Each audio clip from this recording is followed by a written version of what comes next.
uniforms for the Wildcats. Dee Kantner, Ed Silasky, and Laura Morris will officiate.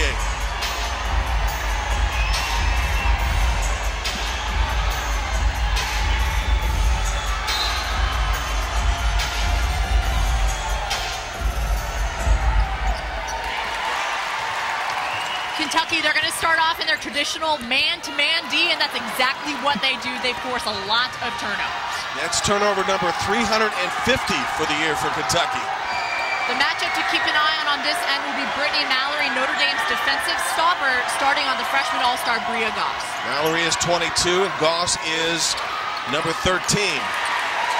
Goss will be also matched up against Diggins. Irish said they can run the ball as well. And Muffet McGraw was commenting Friday night that, look, if they're going to push us, we're going to go with that tempo on occasion. Second follow-up good by Natalie Novosel, and the Irish strike first.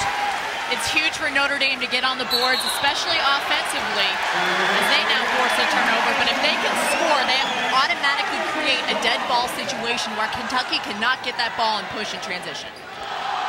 Let's address some of the keys to our game. Well, if you're starting off with Kentucky, you can feel the atmosphere in here. They've got to have quick energy, and they did just that, creating a turnover on the first possession. Able to come up with a steal is Adia Mathis. Cats on the drive, and Peters with good position and the rebound. She got into extensive foul trouble last year in Lexington and only played 16 minutes. How about Natalie Novosel's hit 2 straight baskets? And let's revisit Kentucky's keys to the game. And starting off with that quick energy, this is a sold-out game, but it's nothing that Kentucky is not used to. And they've got to keep Notre Dame off their free throw line. Between Natalie Novosel and Skylar Diggins, they average 11 attempts a game. Novosel with the first 4 points for Notre Dame. This possession under 10 for the Wildcats. Evans from the free throw line.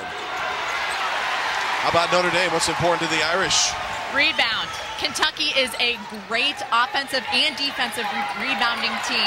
And then also transition defense. Notre Dame has the ability to play up and down, but they want to make this a half-court game, and that starts with getting back in transition and stopping the ball on the break. Turnover number 3 for the Irish in just a couple of minutes. You mentioned rebounding last year. They torched Kentucky on the boards, 51-35, scored 52 points in the paint, but lost the game because their three-point shooting was pretty poor. Kentucky is a team that really has a size differential when you look at them matching up against most of the better teams in the nation. They try and offset that by making sure they create more possessions for themselves, whether it's on the boards or by way of forcing turnovers.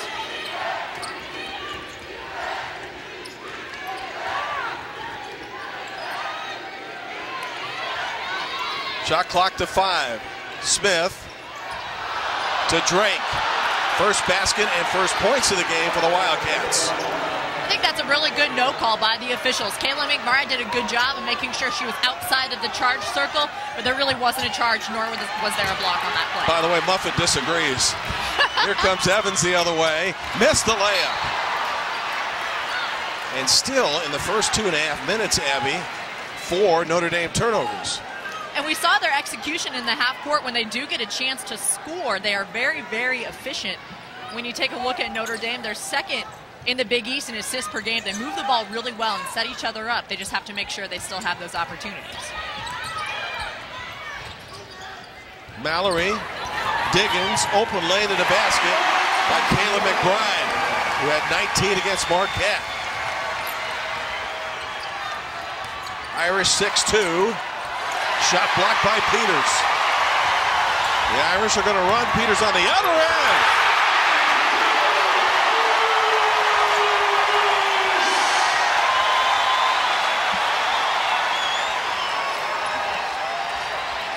A2 Notre Dame.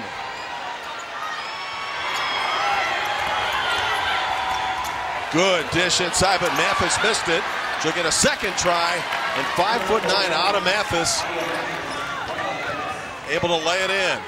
Mathis is one of the best rebounding guards in the nation, especially on the offensive end. For Kentucky, they simply have to settle down, and they're missing a lot of easy open layups. Notre Dame so far has done a good job of keeping them off the offensive glass. Mathis is the one to look for there. Yeah, Adi has been called the silent assassin by this team. Another drive to the basket, but in this case, Novosel is called for an offensive foul by official Deke Kantner. Novosel doesn't like it. The Notre Dame bench doesn't like it. Novosel is a player that has really worked hard to get herself in shape. She's a lot quicker and deceptive. She's very, very good off the bounce, but she really likes to get all the way to the basket. Between her and Diggins, there are plenty of charges to be taken if Kentucky can establish position. And for Kentucky, number 10 is now in the game, Bernicia Pinkham. Gets a chance at an assist on a shot by Goss, who misses, but a foul called on Notre Dame. And right now, Muffet McGraw still barking at Deke Kantner about a couple of calls that have gone against the Irish.